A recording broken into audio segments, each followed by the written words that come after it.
saxta ifadələr var. Bəzi insanlar deyirlər ki, sənətimə, ailəmə qurban verdim. Mən karyerama uğursuz bir ifadədir. Ailəsində xoşbəxt olmayan, cəmiyyətdə, işində, fəaliyyətində heç yerdə xoşbəxt ola bilmir. Nigahların çoxsunda belə bir child free anlayışı var, yəni uşaqsız nigahlar və ya ailə olanlarda da bir uşaqla, iki uşaqla yetinirlər.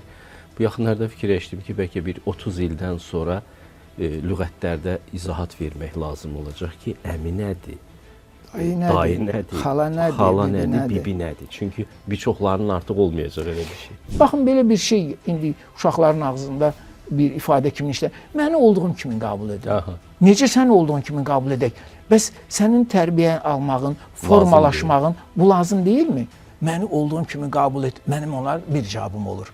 Onda sən də məni olduğum kimi qəbul et. Səni qəbul etmədiyim bir mövqeyimi qəbul et. Doğrudan. Mən də sənin bu mövqeyini qəbul etmirəm. Onda biz bir ailənin içində qala bilmərik. Atanı da olduğu kimi qəbul et. Hə. Və övladlarıma deyirəm ki, mənim dediyimi eləməkdən qorxmayın. Mən sizin xeyrinizi sizdən artıq daha çox istəyən biriyəm. Amma gənclər düşünə bilər ki, siz geçmiş nəslin nümayəndəsisiniz, siz yeni həyatı bilmirsiniz. Onlar daha yaxşı bilirlər, onlar üçün yaxşı olan nədir? Atamın yaşlı vaxtında gelirdim, ona deyirdim ki, bax belə bir problemim var, deyir, axı mən bundan başım çıxmır. Deyirdim, sən ağlıma gələn ilk sözü de, mən onu eləyəcəm. Allah. Ürəyindən nə keçəcəksə onu deyim. Mən onsuz da tərəddüd içindəyim. İkisindən birini eləyəcəm və argumentlərim çatmır. Hansısa birini söyləyəm. Sənin deməyin mənim üçün o son damcı olacaq. Mən sənin dediyini eləyəcəm. İnanın ki, heç vaxtı da ziyan görmədim, xeyir tapdım.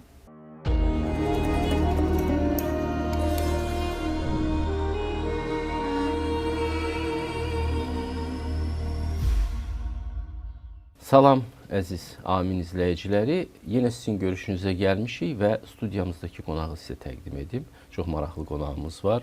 Elxan bəylər, psixologiya elmləri doktorudur və dini də çox gözəl bilən bir adamdır. Bir neçə dəfə həm söhbət olmuşuq, o yüzden bilirəm. Elxan müəllim, xoş gəlmişsiniz. Xoş gününüzə gələk. Təşəkkür edirəm. Elxan müəllim, ailə, valideyn, evlad münasibətlərindən danışacağıq bugün. İlk öncə buradan başlayaq. Həm elmi, həm dini baxımdan sizə görə ailə nədir, nə üçün lazımdır o? Bismillahirrahmanirrahim. Təşəkkür edirəm əvvəla dəvətə görə. Ailə insanın yaradılışı baxımından, insanın formalaşması, bir şəxsiyyət kimi meydana gəlməsi üçün çox mühüm bir mühitdir. İnsan nəslinin artması üçün, öz çevrəsini doğru düzgün başa düşmək, dərk eləmək, çevrə ilə tanış olmaq üçün insan müəyyən mərhələlərdən, müəyyən sınaqlardan keçir. Bu sınaqlar ona müəyyən fiziki, mənəvi əziyyətlər hesabına başa gəlir. Ailə həmən bu prosesdə insanın tədavi olunması, gücünün bərpa olunması, aldığı travmaların bir növ terapiyası üçün mühüm bir mühitdir. Sırf dini baxımından insanlar xəlq olunub ki, artıb çoxalsınlar və öz həyatdakı missiyalarını dərk eləyib, bununla axirətlərini qazansınlar. Ona görə ailə qurmaq dinimizdə, müqəddəs kitabımızda təşviq olunur, təbliğ olunur. Artın, çoxalın, ailə qurun. Kimin ailə qurmaq imkanı yoxdursa, ona ailə qurmağa kömək eləyin, dəstək olun. Bu cür təbliğat var. Yəni, insan nəsli artmalıdır. Bunun artıb normal şəkildə Allahın qoyduğu qanunlara, qaydalara əməl edərək yaşaması üçün ailə mühiti olduqca vacib bir amildir. Sırf psixoloji baxımından desək, ərəbcə insan sözü və ünsiyyət sözü bir kökdən götürüb. İnsan ünsiyyətdə olan deməkdir. İnsanın ünsiyyətdə formalaşdığı, insanın özünü, çevrəsini dərk eləmək üçün mütləq ünsiyyətdə olmalıdır. Təbiətlə ünsiyyətdə olmalıdır, çevrəsi ilə, digər insanlarla ünsiyyətdə olmalıdır. Və bu ünsiyyətin də doğru, düzgün formalaşması üçün, bu ünsiyyətdə müəyyən bir təcrübənin qazanması üçün ailə mühiti olduqca vacibdir. Eyni zamanda müasir dövrümüzdən götürsək, sosial həyatın bu keşməkeşli, sürətli, intensiv bu cərəyanı insanlara psixoloji baxımdan müəyyən bir gərginlik, müəyyən bir diskomfort yaradır. Burada ünsiyyətin çoxluğu, amma keyfiyyətinin aşağı olmağı da insanlara müəyyən bir mənfi yük yükləmiş olur. Elə onu soruşacaqdım ki, insan onsuz da ünsiyyətdə olacaq, cəmiyyətə atılsa. Bu ailə ünsiyyətinin xarakterində bir fərq varmı ki? Əlbəttə, ailə ünsiyyəti bu təkcə bir qan qohumluğu ilə bağlı olan bir toplum deyil. Bu həm də mənəvi cəhətdən, psixoloji cəhətdən. Rəhməti nədir onun? Rəhməti odur ki, burada insan səhv də eləyə bilər. Ona anlaşıqlı yanaşacaqlar. Onu yönəldəcəklər. Səhvini göstərəcəklər. Əgər müəyyən bir problemləri varsa ona dəstək olacaqlar. Təsəlli verəcəklər. Qayğılı yanaşacaqlar, şəfqətlə yanaşacaqlar. Digər mühitdə, çevrədə elə deyil. Baxın, yolda bir insan bir insana qarşı bir kobud hərəkət eləyər, olmaz bunun nəticəsi nə ilə qutarar. Bu münaqişəyə də gətirib çıxara bilər, mübahisəyə də gətirib çıxara bilər. Amma ailədə belə bir xətalar olanda ailə üzvləri bir-birinə anlaşıqlı yanaşmaq, bir-birinə mərhəmətli yanaşmaqla səhvləri düzəldirlər, bağışlayırlar, insanı yönəldirlər. Odur ki, həm dini baxımından, həm sırf psixoloji baxımından ailə insanı üçün olmazsa olmazlardan biridir. Və bir də psixoloji baxımdan bir çox araşdırmaların nəticəsinə söykənib deyirəm. Ailədə xoşbəxt olmayan insan bu həyatın dadını çıxara bilmir və heç nədə də xoşbəxt ola bilmir. Nə qədər karyera uğuru qazansa. Nə qədər karyera qursa da, bax, çox saxta ifadələr var. Bəzi insanlar deyirlər ki, mən sənətimə, ailəmi qurban verdim, mən karyerama. Belə sözlər, bu uğursuz bir ifadədir. Ailəsində xoşbəxt olmayan, cəmiyyətdə, işində, fəaliyyətində heç yerdə xoşbəxt ola bilmir. Çünki bu yaradılışdan belədir, insanın fitrətində belədir. Ən yaxın çevrəsini təmin edə bilmək, qoruya bilmək, onların rəğbətini qazanmaq, məhəbbətini qazanmaq insan üçün çox vacibdir. Bəlkə o qədər dərin münasibətlərə girə bilmirsən işində, karyeranda, sən nəinki ailədə. Ekzistensial çılpaqlıq olur orada. Bəli, baxın, bir maraqlı kitab var. Avstraliyalı tibb bacısının hospisdə bir 20-30 il işləyib, yağın keçdimisiz. Ömrünün sonunu yaşayan insanların təsvir etdikləri 5 şey. Bu yaxında onunla bağlı bir maraqlı məlumatda dərc olundu. Ömrünün sonunun yaşadığını dərk edən insanlar ancaq yaxınlarının yanında olmağını istəyirlər. Çox önəmlidir. Bu dəqiqə hətta adını yadıma salaram. Dünyaca məşhur bir insandan söhbət gedir. Giorgio Armani deyəsən. Bu yaxında dünyasını dəyişdi. İtaliya moda çox böyük insanı. Zənginlərin zəngin oldu. Ailə qurmayıb, bütün həyatını o da deyirdi ki, işinə sərf eləyib. Ömrünün sonunda ondan soruşurlar, deyir, mən yanlış yaşamışam. Mən bir də yaşasaydım, mən yəni ailə qurardım. Çünki bu dəqiqə məni heç nə təmin etmir. Çox istəyərdim ki, yanımda doğmalarım olsun. Şərtsiz olaraq səni sevən övladlarının yanında dünyadan köçmək bundan gözəl heç nə olmaz. Baxın, bu insanın fitrətindən gələn psixoloji bir faktordur. İnsan ailədə olmalıdır, mütləq. Onun sevdiyi, onun qayğı göstərir. Çünki insan həm qorumalıdır, həm məhəbbət hiss eləməlidir, həm məhəbbət verməlidir. Buna görə ailə çox vacib, önəmli bir amildir. Yenə deyirəm, həm psixoloji, həm dini baxımından əslində bu olmazsa olmazdır. Xüsusi hallar ola bilir ki, indi o deyir, məsəl üçün, nədənsə insanın taleyində elə bir şeylər baş verir ki, kiminsə zürriyyəti olmur, övladı olmur. Amma yenə də bir həyat yoldaşının olmağı, qohumların olmağı, onların ünsiyyət. Baxın, dinimiz həm ailəni təbliğ edir, həm də qohum-əqrəbəni təbliğ edir ki, bu da bir geniş ailədir. O da geniş ailədir. Və əslində bunun da sırf elmi əsası var. Niyə qohum-əqrəbə bu qədər vacibdir? Niyə Quranda deyir ki, qohum-əqrəbə ilə əlaqəni kəsməkdən həzər edin. Allahın bərkitməyini buyurduğu şeyləri qırmaqdan həzər edin. Bu qohum-əqrəbə münasibətidir. Məsələ burasındadır ki, insan bir fərd kimin, ailə onun ən yaxın çevrəsidirsə, qohum-əqrəbə onun biraz geniş çevrəsidir. Baxın, Peyğəmbərimizin həyatından misal göstərək. O dini təbliğə başlayanda onun yaxın qohum-əqrəbəsindən bir nəfərdən həyat yoldaşı və Həzrət Əlidən başqa dinini heç kəs qəbul eləmədi. Amma digər tayfalar yığışıb onu sıxışdıranda bütün qohum əqrəbası Müdafiəyə qalx. onu müdafiəyə qalxdı. Buna tətbiq olunan bütün əzab-əziyyətə dözdülər. Dinini qəbul etməsələr belə ona dəstək çıxdılar. Bu da insanlıqdır. Bu da insanlıqdır. Amma sonradan baxın, həmən din bütün bəşəriyyəti qapladı. Yəni qohum əqrəba çox vacibdir. İnsanlığın dayağıdır bəlkə. Bəli, insanın başına bir müsibət gələndə və yaxud da bir xoş hadisəsi baş verəndə qohum əqrəbə yığılır. Bu əvvəldən bu mənada idi. Çox təəssüf ki, indi toy və yaslarda çoxunu tanımadığı insanlar gəlir, nə bilim, hardasa bir qısa müddətdə tanış olduğu insanlar gəlir. Əslində bu elə deyil. İnsanın həm ağır, həm yaxın günündə onun tanıdığı ən yaxın insanlarının toplaşmağı önəmlidir. Çünki onlarla bir enerji mübadiləsi gedəcək, onlarla bir psixoloji müvazinətləşmə gedəcək. O dərdə şərik çıxmaq, yaxın insan dərdə şərik çıxa bilir. Evet. Sənin ağrını yaxından duyan insan. Yoxsa gəlib məclisdə iştirak edib, kənarda çəkilib, nədənsə futboldan bir başqa söhbət edən insan sənin dərdini bölüşə bilmir. Psixologiyada empatik dinləmə var, münasibət var. Sənə kim ki duyaraq, sənin ağrını başa düşərək, onun bir səsini çəkərək qulaq asırsa, sənin dərdin yüngülləşir. Söz var, deyir, məişət psixologiya, dərdləşdik, yüngülləşdik. Var elə. Yad adamla bu baş verə bilmir.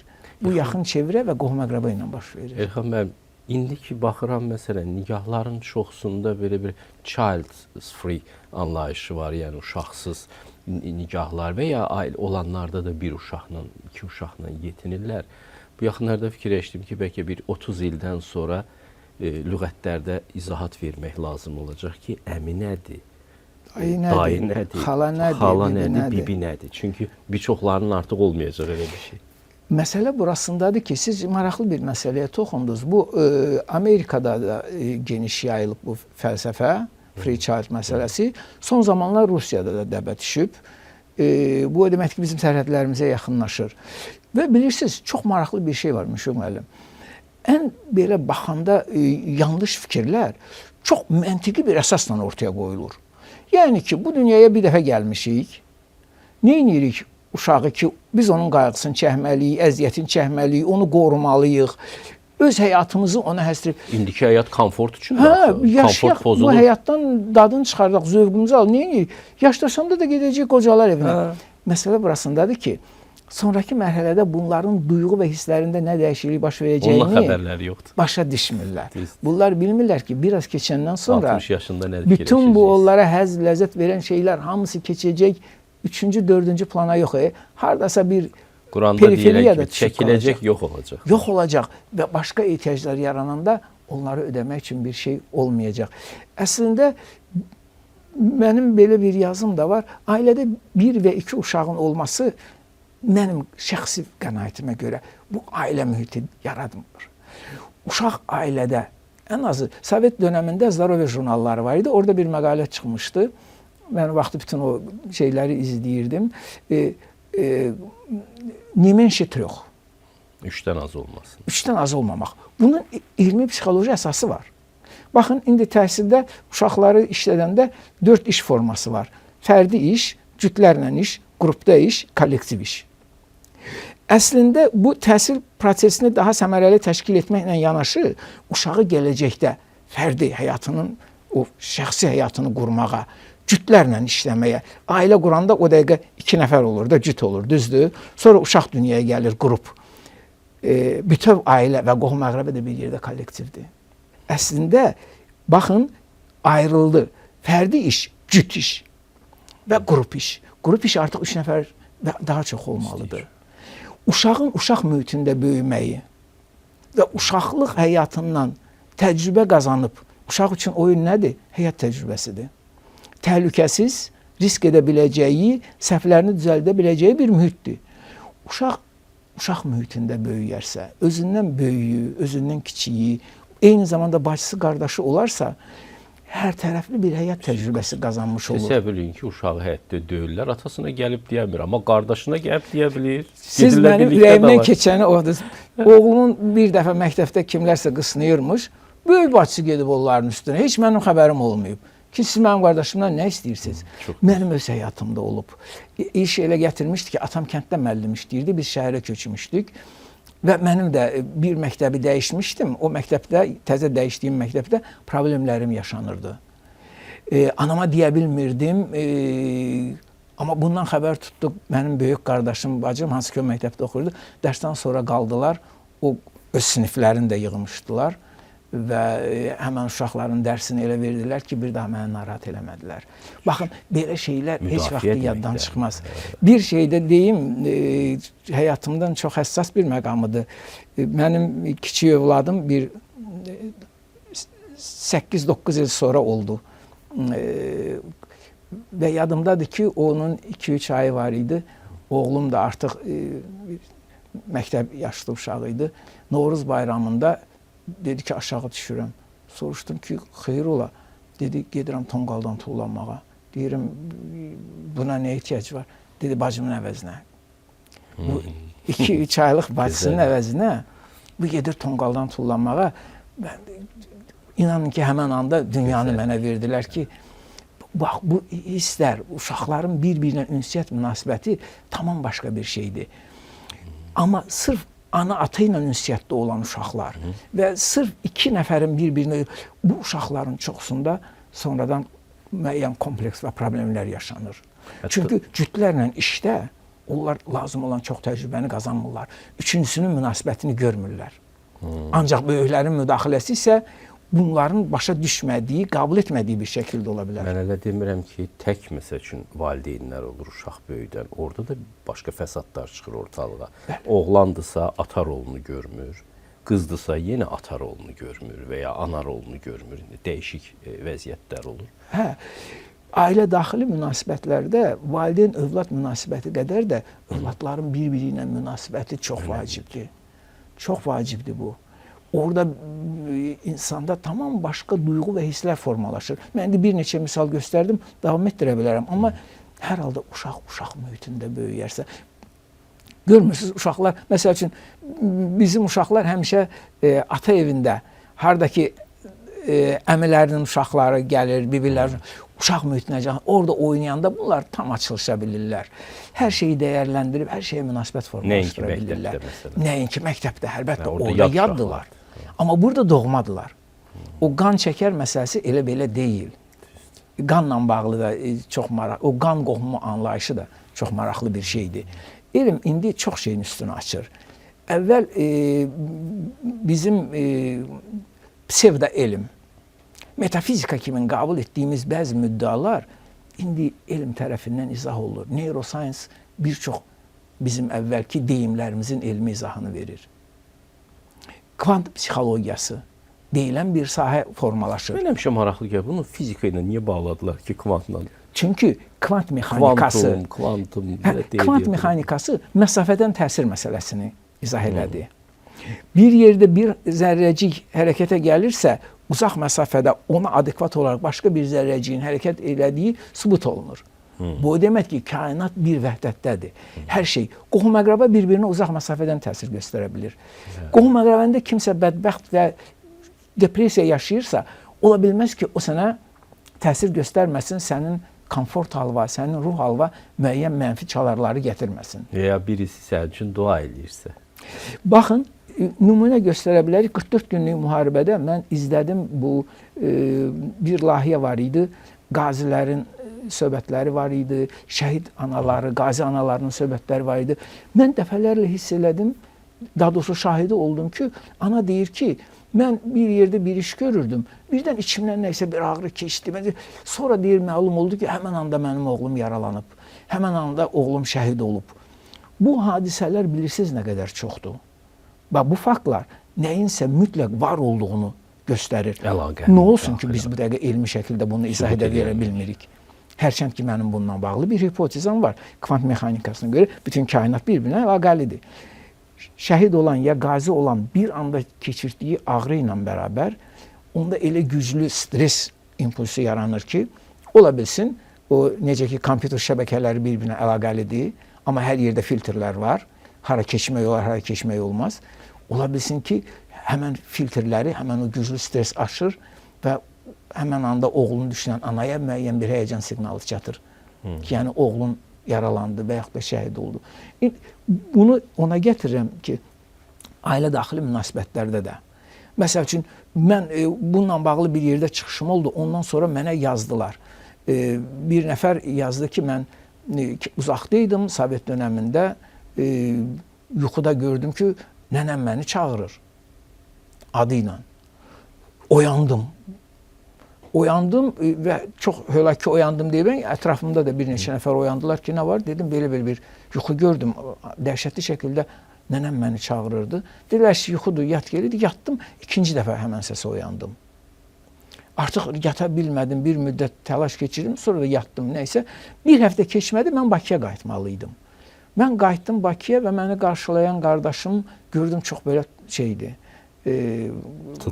Tutqundu, hə. İlk sualım bu oldu ki, nənəmiz dünyasını dəyişib. Dedi, sən hardan bildin? Dedim, mən belə bir yuxu görmüşdüm. Deyir, biz ondan dəqiqləşdirdik. Həmən yuxu gördüyüm gecə nənəm dünyasını dəyişməmişdən öncə məni çağırıb. Çox bərk səslə çağırıb. Çünki nəysə buna bir nəvə kimi böyük nəvəsi olub, oğul nəvəsi. Yəni çox istəyib ona görə, hə. Yəni bu təsirlərlə bağlı hələ Dədə Qorquda gedib çıxsaq. Orada Dirsə xanın bir boyu var, harda ki bunu ətrafı alladır, oğlunu aparır, ovda ölümcül yalayır, qayıdır və kef məclisi qururlar ki, ana xəbər tutur ki, oğlu atası ilə gedib ova gəlməyib. Gəlir, soruşur ki, hanı oğlum? Deyirdilər ki, bəs qoca xan yoruldu, gəldi, o cavandır, hələ bir neçə gün ov ovlayacaq. Deyir ki, yox, mənim ürəyim hissi. Yox, deyir, ona süd verdiyim sinəmin damarı sızlayır. Onun başında nəsə var. Gözüm səyriyir. Onun başında ilan vurmamış bədənim şişir, onun başında nə var? Baxın, məsafədən təsir. İnsanlar bunu duyurmuşlar, bilirmişlər.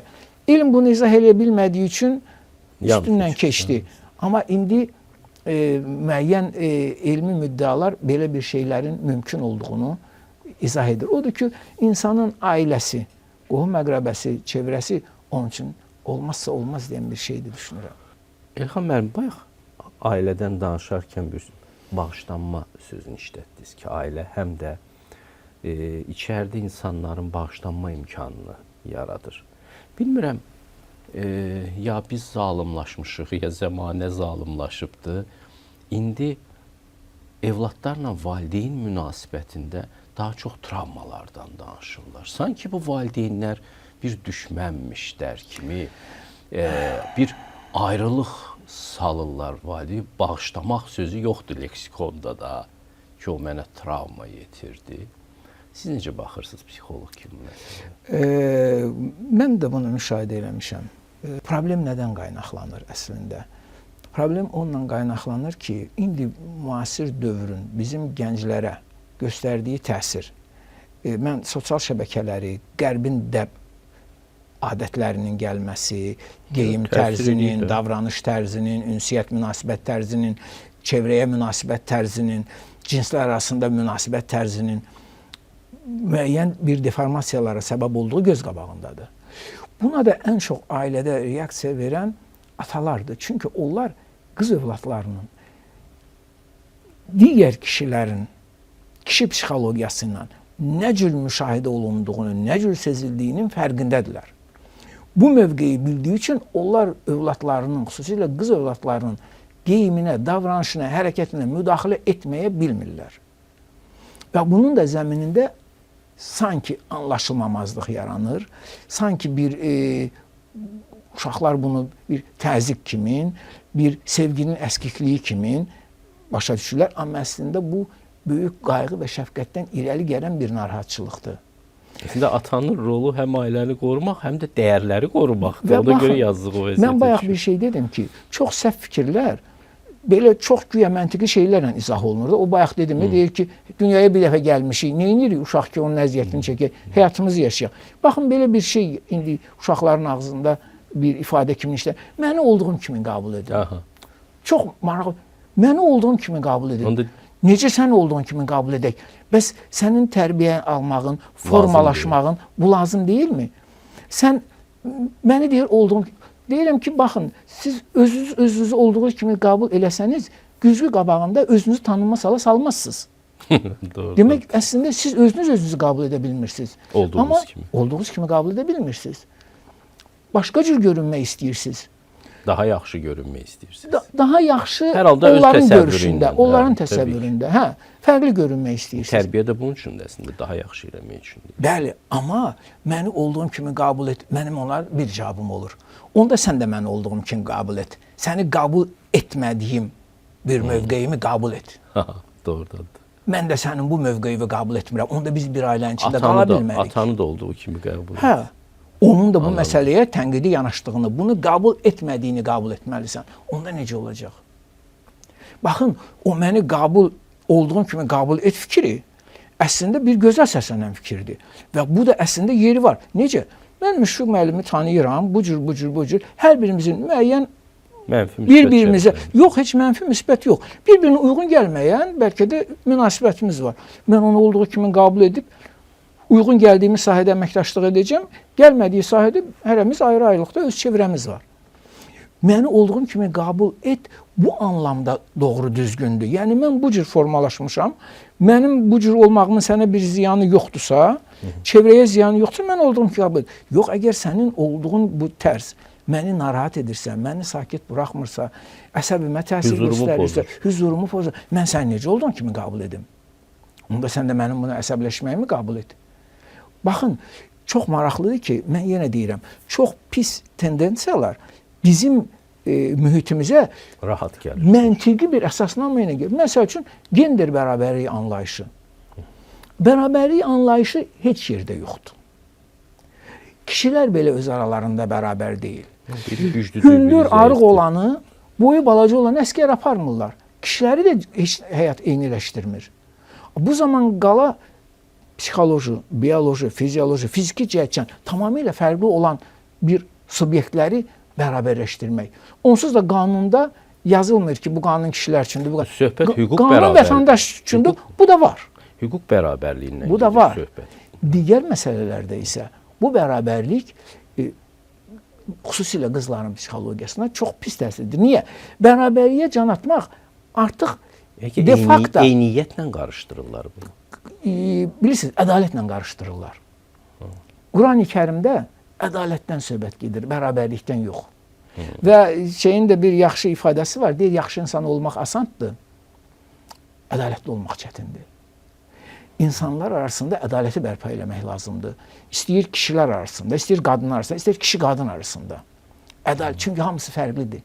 Fərqli olanları bərabərləşdirmək absurddur. Onların arasında ədaləti gözləmək lazımdır. Hündür boylu ilə boyu balaca olanı, çəkisi böyük olanla çəkisi aşağı olanı, təhsilli ilə təhsilsizi, zənginlə kasıb bərabərləşdirmək mi olar? Yox. Varıya deyir ki, sədəqə ver, fitrə ver, bunu elə, kasıbdan onu istəmir Allah. Buna deyir, bunu ibadəti elə, o birisinə deyir, xəstəsənsə, yəni eyniləşdirmə yoxdur. Ədalət gözlənilməlidir. Bizim cəmiyyətə bərabərlik anlayışını yamamaqla düşünürəm, bir çox milli mənəvi ustanovkalarımızı, dəyərlərimizi sarsıtmağa bəlkə də nail oldular. Çünki ədalət mühümdür. Müəllim, bir də qayıdaq bu valideyn məsələsində. Bütün dinlərdə, Konfutsiyada da hətta bu var, Quranda da mütləqdə var. İstəyirəm, bax, ailənin tərkibində böyük uşaqla kiçik uşağa münasibət eyni deyil. Məsəl üçün, bir dəfə yadımdadır, bir ailədə münaqişə oldu mənlə kiçik qardaşım arasında. Mən tənbih olundum. Mən soruşdum ki, axı məndə günah yoxdur, elə sən böyüksən. Düz. Vəssalam. Düz. Valideynə uf belə deməyin anlayışı var. Çox indi, məsələn, gənclər müzakirə edirlər. Bu, ədalətsizlik görürlər burada ki, bəlkə valideyn haqsız olarsa, onda necə? Necə çözərsiniz bu məsələni? Bu mənim ən çox maraqlıdır mənim üçün. Mən övladlarıma dəfələrlə bunu demişəm. Dedim, baxın, mən atamla münasibətdə, atam mənim üçün müqəddəs bir insan idi. Allah cəmi keçənlərimizə rəhmət eləsin. Anam da o cür. Bu mənim həyatımın ən böyük uğurudur, valideynlərim. Onunla münasibətdə mən bir təcrübə qazandım. Bu təcrübə nədən ibarətdir? Əgər atam mənə dediyi həqiqətən doğru, xeyirli bir şeydirsə və mən onu eləyəcəmsə, mən 2 qat xeyir görəcəm. Niyə? Birincisi, atamın dediyi doğrunu elədim, və xeyir qazandım. İkincisi, Allah buyurub ki, valideyn və dünya işlərində tabi ol, ancaq dindən səni çıxararsa tabi olmaya bilərsən. İkincisi, Allahın hökmünü yerinə yetirdim. Həm valideynimin razılığını qazandım, həm Allahın razılığını qazandım. Əgər atamın dediyi, onun kompetensiyasından kənar olan bir şeydirsə və dediyi yanlışdırsa, mən yenə onun dediyini eləməklə və bilərək də ki, onun dediyi, bu çox mühüm məsələdir və mən bunu İsrar edirsiniz. Yəni. İsrar edirəm bunun üstündə. Mən onun dediyinin hətta bu məqam üçün yanlış olduğunu bilərək onu edərəmsə, Allah onu mənə mütləq xeyrə çevirib. Mən bu həyatı yaşamışam. Çünki Allah bilir ki, mən onun əmrinə tabi olaraq səhv bildiyim bir şeyi atam dediyi üçün mən elədim. Mən heç vaxt ondan ziyan görmədim. Və övladlarıma deyirəm ki, mənim dediyimi eləməkdən qorxmayın. Çünki əvvəla mənim sizdən artıq təcrübəm var. Dünya görüşüm var. Ən mühüm odur ki, mən sizin xeyrinizi sizdən artıq daha çox istəyən biriyəm. Amma gənclər düşünə bilər ki, siz keçmiş nəslin nümayəndəsisiniz, siz yeni həyatı bilmirsiniz.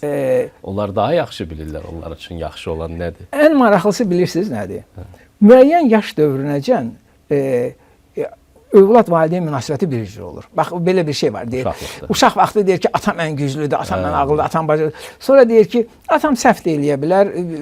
Yəni belə də, atam bu barədə nə bilir ki? Heç nə bilmir. Sonra deyir ki, kəşke atam yanımda olaydı, mən bundan onu soruşa biləydim. Mərhələlər var. İnanın ki, o mərhələlərin hamısını yaşamış biri kimin? Atamın yaşlı vaxtında gedirdim ona deyirdim ki, bax belə bir problemim var. Deyir, axı mən bundan başım çıxmır. Deyirdim, sən ağlıma gələn ilk sözü də mən onu eləyəcəm. Allah Allah. İnanın ki, dəfələrlə gedirdim ki, deyirdi, abala mən bu işdən, deyirdim, sən fəhminlə, bax, ürəyindən nə keçəcəksə onu deyil. Mən onsuz da tərəddüd içindəyəm. İkisindən birini eləyəcəm və argumentlərim çatmır. Hansısa birini söyləyəm. Sənin deməyin mənim üçün o son damlıcı olacaq. Mən sənin dediyini eləyəcəm. İnanın ki, heç vaxtı da ziyan görmədim, xeyir tapdım. Ailə münasibəti Allah rızası üçün olmalıdır. Ata övladlarını Allah rızası üçün sevməlidir. Övlad da başa düşəndə valideyninə Allah rızası üçün lazım olan münasibəti göstərməlidir. Bu zaman Allah həmişə dövrədədir və hər şeyi kontroldə saxlayır, nəzarətdə saxlayır. Övlad Allahın hökmünə əməl edib, atasının səhv hesab etdiyi fikrinə əməl etdi. O ondan ziyan görməli deyil. Çünki bunun məsuliyyəti artıq Allaha idi. Çünki o deyib et. Təbii ki, dinə aid deyilsə, dini görüşlər. Hə, yox. Bircə, yəni Quranda bu aşkar yazılır ki, hə, dini iman məsələsində Allah hər yerdə ən böyük günah Allaha şirk qoşmaqdır. Deyir ki, mənə şərik qoşmayın, bütün günahları keçərəm. Yəni bütün ayələri toplayıb deyirəm də bunu. Hər yerdə deyir ki, hətta bir ayəni deyə bilərəm ki, Peyğəmbərə buyurur ki, mənim günah etməkdə həddi aşan bəndələrimə de ki, məndən naümid olmasınlar. Tövbə etdikləri təqdirdə mən bütün günahları bağışlayaram. Amma bir ayədə deyir ki, mənə və valideynlərinizə şükür edin. Son dönüşünüz mənədir. Bir yerdə Allah Taala valideynlə özünü yanaşı qoyur. Valideyn o qədər önəmlidir. Ailənin əsas postulatı odur ki, o bir qaladır, o bir icmadır. Onun içində hər şey çözülməlidir. Orada çözülməyən də qohum-əqrəbə girir dövrüyə. Mənim yadımdadır ki, ailə münaqişələri olanda gəlirdilər qohum-əqrəbənin ağsaqqalının yanına. Yəni atamın yanına gəlirdilər ki, filan ailədə problem var. Çağırırdı, bir kəlmə söz deyirdi. Kimin həddi nə idi ki, ağsaqqalın sözündən çıxar. Tərəflər arasında münaqişə olanda, qız tərəfi, oğlan tərəfi, hər iki tərəfdən münsifin gəldiyi mənim yadımdadır. O tərəfin ağsaqqalı gəlirdi. İndi ağsaqqallıq istiyor. Bu tərəfin ağsaqqalı gəlirdi. Hər ikisini dinləyirdilər. Ortaq qərar verirdilər. O qərara hər ikisinin boynu qıldan nəzik idi. Əməl etməli idilər. İndi deyir ki, nə müəyyən komitələr var, orada bəs hani bizim ağsaqqalımız, ağbirçəyimiz, qohum-əqrəbə əlaqələrinin qırılmağı bizim ailə institutunu dağıtmağa yönəlik bir şeydir. Qohum-əqrəbə əlaqələri çox mühümdür. Hətta Quranda məsələ dini məsələdə Həzrət İbrahimin atasına etirazı var. Orada da necə atasına atacığım, yəni əziz atam deyə müraciət eləyir. Bəlkə mən nə isə yaxşı bilirəm. Yəni onun ədəbi də göstərilir ki, etiraz da bildirir. Axırda da deyir, mən sənin üçün dua edəcəm. Mən sənin üçün dua edəcəm. Yəni mən səndən əl çəkməyəcəm. İndi Allah nə qərar qəbul edəcək ona aid. Amma mən sənin üçün dua edəcəm. İnsan elə bir varlıq kimi yaradılıb ki, doğru düzgün yaşayarsa Artıq mələklər ona tənzim etmiş bir. Kəbədən bir möminin qəlbi Kəbədən müqəddəsdir. Kəbədən müqəddəsdir. Amma insan elə də ola bilər ki, şeytan onun yanında o Toya getməli olar. Baba Pünhanın bir beyti var. İnsan girib min dona, məcal yoxdur şeytana. Əsir düşüb insana, şeytan da it günündə. İtim gəldir önümdə, gəl başına dönüm də, sən Pünhanın günündə, Pünhan da it günündə.